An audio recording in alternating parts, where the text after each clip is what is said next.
What is going on, guys? Jack here and welcome back to another episode of the Portsmouth Career Mode series. This is episode number 95 now, guys, and we are going to be starting today's episode off by going into a game here against Arsenal in the Premier League. But before we do get into anything, guys, I want to thank you guys for all the support that you did give on the last episode. We managed to get over 50 likes, and I really do appreciate all the support that you have been showing on this series. And also, while I'm at it, a massive thank you once again for 4,000 subscribers. We probably hit it about 2 weeks ago now, maybe even a little bit longer than that. But the support, especially as of recent, everyone subscribing to this channel, it's been absolutely amazing. I've been getting some insane feedback on the videos as well. And in the next few days, I should be doing a Q&A video. So leave your questions in the comments down below, guys, or you can ask me them on Twitter, which will be in the description down below, using the hashtag Q&A, and I will be sure to answer your questions in the Q&A video, which should be up by the weekend, depending on how many questions I do get. It may take a few videos, but if I am littered with questions, then it will probably be out in the next few days. It really does depend on the amount of comments and questions that I do get on this video. But regardless, we are going into the first game of today's episode. It is going to be against Arsenal in the Premier League, and early on in this match, boy did we have so many chances. We could have easily taken the lead with a lot of the chances that we did have, but then it would be Manjon here, getting onto the ball, passing it inside to Prosperi, who finds a really lovely ball over the top to Jordan Ibe, and that surely has to be one of the assists of the series. Seriously, that was an incredible pass by Prosperi, passing it in there to Jordan Ibe. Look at this ball over the top of the defence. He makes it look easy. First time ball in, and the finish is just, it's mesmerising, really. It's an absolutely amazing finish.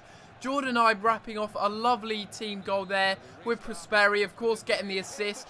But this match certainly wasn't over there, and Arsenal did get a good chance, but we did manage to block that one off, and we go on the counter-attack as a result of that. This time Jordan Ibe playing Mikel Manjon, and he gets taken down there very violently, actually. Looking at it again, you guys may want to go back and watch that. That was an incredible tackle by Matthew Debussy.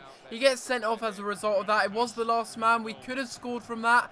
And will we live to rue that mistake of Manjon going down? Well, unfortunately, Welbeck does get the goal there and levels it up in the 78th minute. And that was a very disappointing goal to concede. They were down to 10 men. I was thinking maybe we'll get a goal. Maybe now they're down to 10 men, it'll be a lot easier. But to be honest, Arsenal just turned on the Jets after that. They were going to get a goal. They were determined to get a goal. And they did end up getting a goal there to level it up. And we were, of course, looking to maybe get the goal that would put us in front in this match. And we find some space down the right-hand side with Jordan Ibe. And then the goalkeeper spills it into the path of Manjon.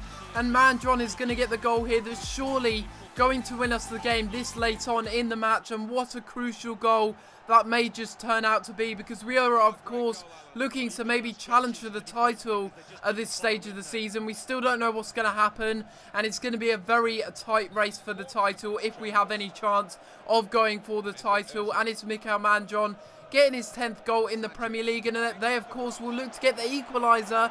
And as they cross it in once again, I thought that they had scored there. My heart had dropped, but then I see the linesman holding the flag up, and I get very lucky there. Look at that, just offside, and I was certainly lucky not to concede there once again from a cross. And we get another good chance here. Jordan Ibe late on in the match, and look how unlucky it was there. That was just summing up the game. We had so many chances to score, we didn't take them.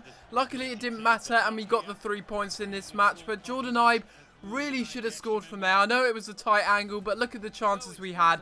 So many chances. It was seriously end-to-end. And in the end, we pick up all 3 points. We are the victors from this match. And that, of course, is absolutely awesome to see. Because Arsenal, they're certainly not a pushover. They are a strong side. And I feel that we were very, very lucky in some ways. Because had that cross have gone into the middle and they've actually scored from it and it wouldn't have been offside, I'm sure that that would have really changed the mentality of the game, and we would have only picked up a point from that match. But that does mean that we are now back into 3rd place in the Barclays Premier League as we go into this match against QPR. And really the only saving hope that QPR have is that they have a glitch keeper in Brian Murphy, who is 88 overall at the age of 36. You heard me right. 88 overall at the age of 36. He starts off in the game at something like 67 overall. How on earth these glitch keepers get to this overall, I have no idea, and it certainly showed in this match. We get a good chance here in the 67th minute, the first chance of the game, and it is Jordan Ibe having a shot there, but of course, Murphy, QPR saviour, and again from a corner, we would get a chance here from that resulting corner. Murphy parrying it, making a bit of a mistake, and unfortunately Harriman is there to clear that one off the line, and that was certainly very, very unfortunate. Not really too many chances though happening in the game, and we do get a free kick here, which of course our scout future star, superstar, Marcus Prosperi is going to take. He bends it over the wall very nicely from 19 yards out, and unfortunately we don't score from 2 of the resulting chances. Lascelles really should have done a lot better with that header. He's got 95 heading accuracy, and he didn't even put it on target. That was really disappointing. We end up getting a draw from this match. We should have got a lot more. You can see there's 7 shots, 4 on target. Certainly not like the Arsenal game.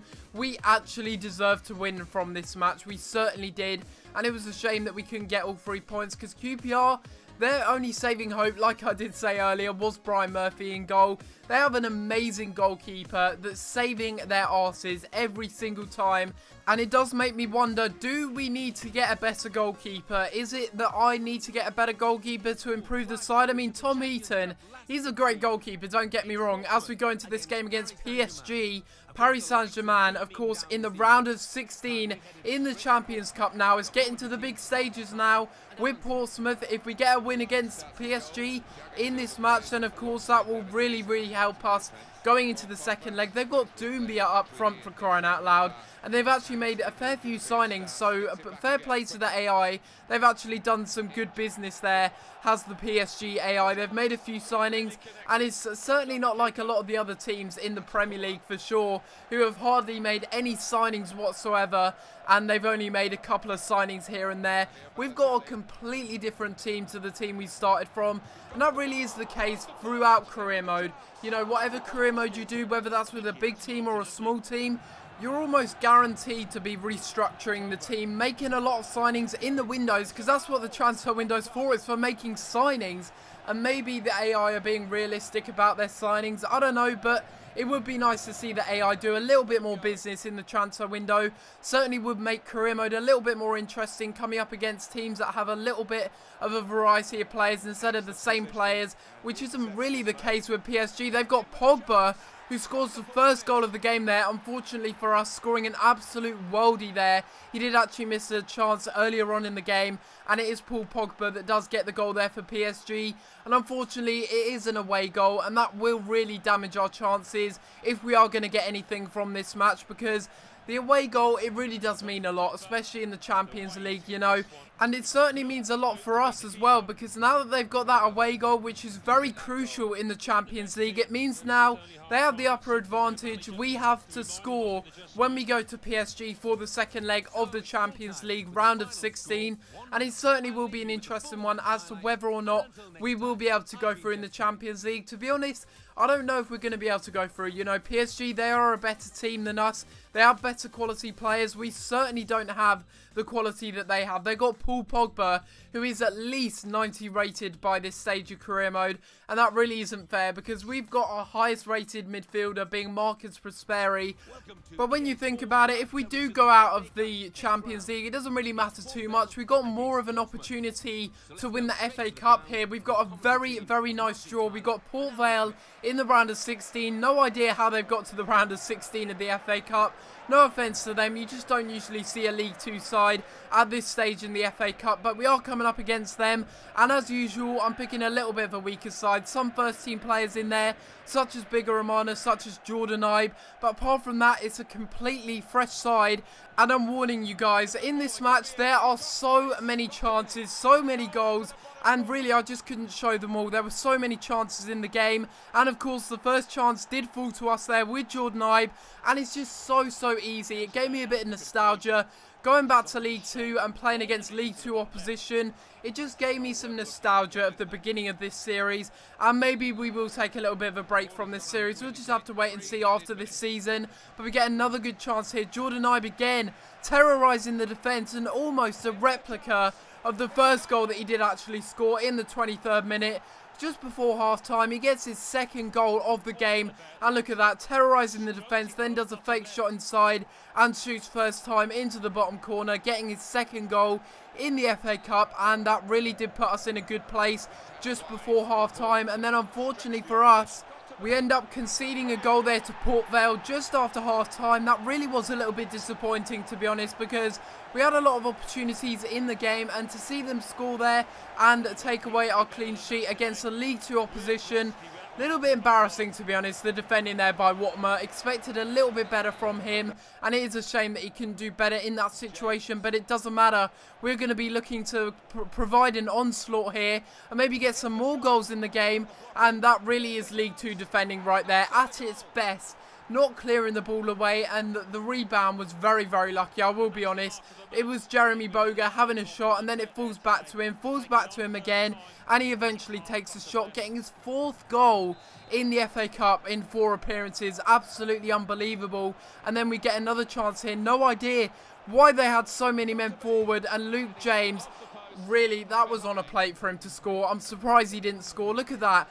Easily could have tucked it past the goalkeeper, almost an open goal, and Jordan Ibe was certainly being unselfish there. He could have easily scored from that, but instead, a few minutes later, he will get taken down in the box, and that is a penalty every single day of the week, and it is, of course, Jordan Ibe that is going to be stepping up for this one. Will he be able to score, though? Yes, he does. He goes to the left, the goalkeeper goes to the right, and he does get his hat-trick in this match, really proving that he is still a lethal goal scorer. His finishing, I will be honest, it is a little bit inconsistent at times. It is only 72, and he has got a lot of pace. That's why I put him up front in the first place. He was originally a left midfielder. I converted him to a striker, and he really has done wonders for me there. And we get another opportunity here. This time it's going to be Luke James playing Jordan Ibe once again. Can he get another goal? And yes, he can. He slots it past the goalkeeper.